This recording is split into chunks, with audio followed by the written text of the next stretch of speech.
Hey everyone, and welcome to today's video. So we've got an exciting one for you today. So obviously with the minis, I've been on a bit of a journey over the last sort of 15 years or so, owning lots of different minis. Obviously at the moment, you know of the F56, which I'm sat in now, the volcanic orange one. And we've also got the brown paceman that's just next to me. But we've now added a third car to the mix. So obviously you would have seen the part out or the trade up videos where I brought that R50 cheap and parted it out, made a good chunk of money on that one with the sole purpose of being able to buy a first gen project to build on the channel. So obviously when I had previous minis, so if you look at all the way back to the beginning, my very first mini, which was a dark silver R53, so I owned that for a number of years. That got me into the mini community, actually got me into modifying cars as well. That one spent lots of time at the drag strip as well with the likes of Mini Talk and Yam Mini and people like that back in the day.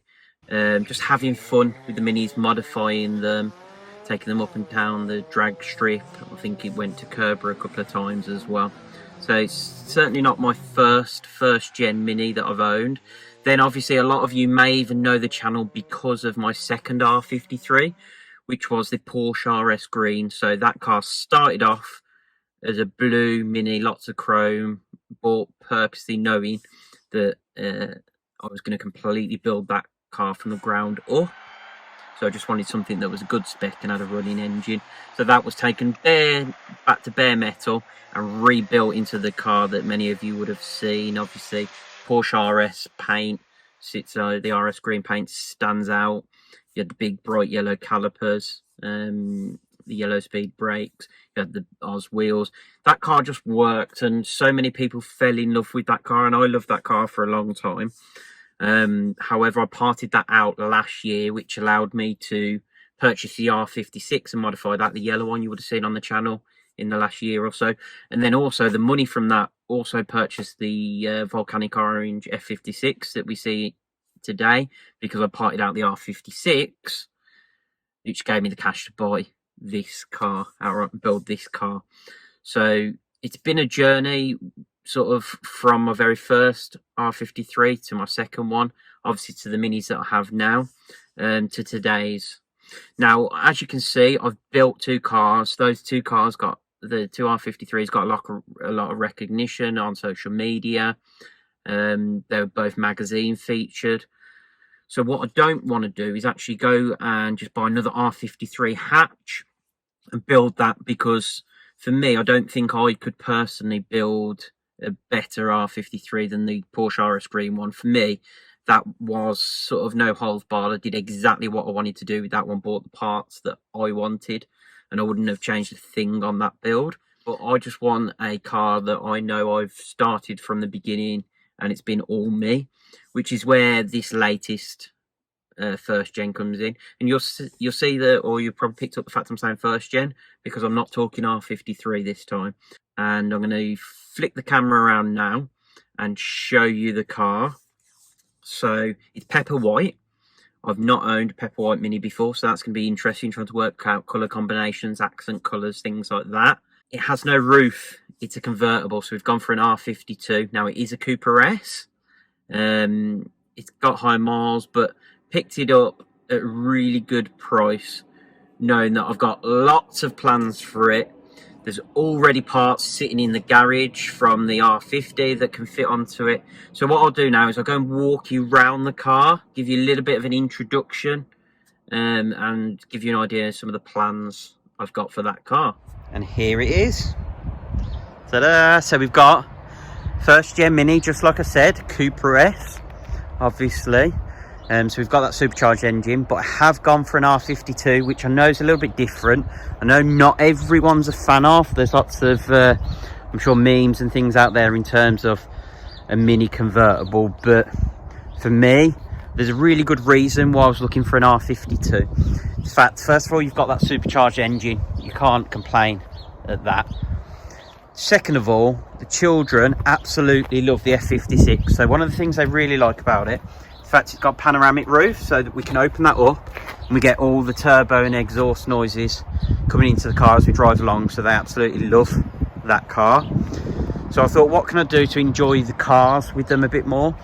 Convertible. So they're going to be so excited to go out in this, have that supercharged whine, the exhaust note, and just have a little bit of fun. So we've got plenty of cars, so I don't need a big family car. So this is purely for fun. If we pop into the, I don't know, let's say the local shops or the local pub or something on a weekend, it'll be lovely just to take this out in the sun. Obviously in this weather at the moment, convertible's not the most practical, but there you go.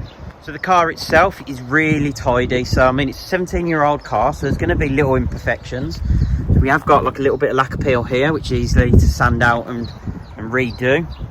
And there's a tiny little crease in the rear bumper, but as I walk around, you'll see it's actually in really good condition. I've got to whip the number plates off and get some of my plates on it, but you can see bodywork, especially for this age of car, is really immaculate. Now we have got these sort of horrible bits of chrome, and I was already on the lookout to get some replacement parts. But the good thing I've noticed, if you zoom right in, you can see there's a pepper white scoop there. There's pepper white mirror covers. These are just stick on. So I'm going to get a bit of heat and hopefully be able to release these off the car so we can start to de-chrome, because anyone that's seen any of my cars before will know that I like to de-chrome the car. So headlights could do with a bit of a sand and refinish. That's absolutely fine. All easy stuff to do. Roof is in really good condition. So I'm not a massive fan of these cars with the roof up, I'm not going to lie, but when the roof's down, I think actually it works really well. So let's go inside. So interior, good condition. One bonus I didn't know it had was HK. So I actually bought this car sight unseen and had it transported it up from London. But you can see there, really smart interior. Now there are a couple of things inside that I've noticed, which I think is purely down to the mileage this car's done. If you look, the stitching's done here, and at first I thought maybe the airbags have gone off. But if you come to the other side and look here, it's only these few inches that's done. So I think what it is maybe an elderly couple have owned this car at some point, and every time they've gone in and out the car, they've put the hand here. You can sort of see with the marks here as well, put their hand here and crushed this, and over time that stitching has just given way, because obviously you start to see it with these pads as well, and it looks like that's what I think people have just lent in like that. If the airbags had gone off, I think especially on the other side the stitching would be all the way down. But again, I'm not going to be keeping these seats, however lovely it is to have heated full leather seats. We want something a bit more interesting in here. Back seats, really good condition, just need a bit of a clean, so I'll tidy those up. And you can see just general inside of the car just needs a good clean. Now that speaker grille is missing. That's a HK rear speaker grille. They are rare. They go for £140 each because Mini don't make them anymore. But I'm told the front ones fit on the rears, so I'm going to get a set of front R53 ones and see if they fit. So yeah, like general quality, obviously we can get rid of these chrome bits. Looks like it may have had some problems in the past with the roof, because there are a few bits of trim missing, whether it's sort of in the boots. I think someone's had this all apart at some point, but I can't see anything wrong. I think this probably maybe needs to drop a little bit more, although there's not much room. So I need to have a look at another convertible and see how low this should go on the back. I think that's right. We've got under the bonnet, so we've got that supercharged S engine, so I'm really excited to start hearing some supercharged noises. Engine bay looks pretty clean. There's a bit of corrosion there, whether it's dropped some fluid at some point, maybe had an overheating issue. We'll see when we get out and use this car, because you can see there are clips and things missing, so there's definitely been some work, but the car has done 100,000 miles. Someone's going to have been under here at some point, so I'm not too concerned, and we can tackle any sort of issues. Like if it is the head, for example, we've got the head off the R50, which we can do something with, so no real concerns there. Looks like this has gone, which is an oil filled engine mount, but again, super easy to replace, and I'll probably go aftermarket with that. So yeah, nice and tidy under there. if there are any issues with the engine, I'm not expecting to be, but if there is, again, we can sort it. For the price I've paid for this, I'm really not that worried. We've got a good solid base to start modifying. And as I'm now a convertible owner, I'm going to have a good collection of hats, woolly hats, in the glove box for whenever I want to take the roof down and drive this car. In terms of next steps with it, I want to get rid of some of the chrome off the car, so those mirror caps and the bonnet scoop. I'm literally going to walk in the garage now and get the heat gun and try and get those off.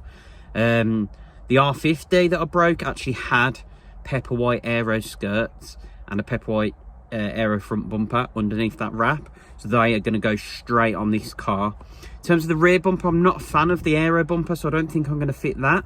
I think I'm going to stay with the S and maybe go for GP trim. Wheels wise, not 100% sure what I'm going to get, but obviously the stock ones are going to be going very quickly. Get rid of the run flats and get some decent tyres and wheels on the car as well. Then suspension, I think I'm probably going to do a bit of a video in terms of that, in terms of the choices I've got. What are the budgets? So I've had air, I've always had sort of the medium or entry level. What are the different options for your different budgets? So I'm going to sort of consider each of those and see what will work for this car and this particular build. Another thing I have just noticed, which is good, is obviously because the roof is black on a convertible, you get all these black interior trim bits, which you normally have to, are optional extras, so I end up fitting those to my cars. The F56 has got it, so that's really nice to actually see that we've got all of that done in black already. Obviously all this chrome on the inside will go, but there's so much time. This isn't going to be a quick build.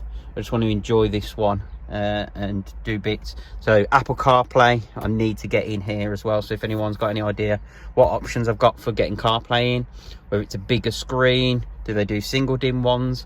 I've had motorized in the past in an R53. Let's work it all out. It was really odd to be signing off a video inside a convertible, but there you go. Even with this lovely weather in the UK today, the roof's down, I've got my hat on. So thanks for watching, and I'll see you in the next video.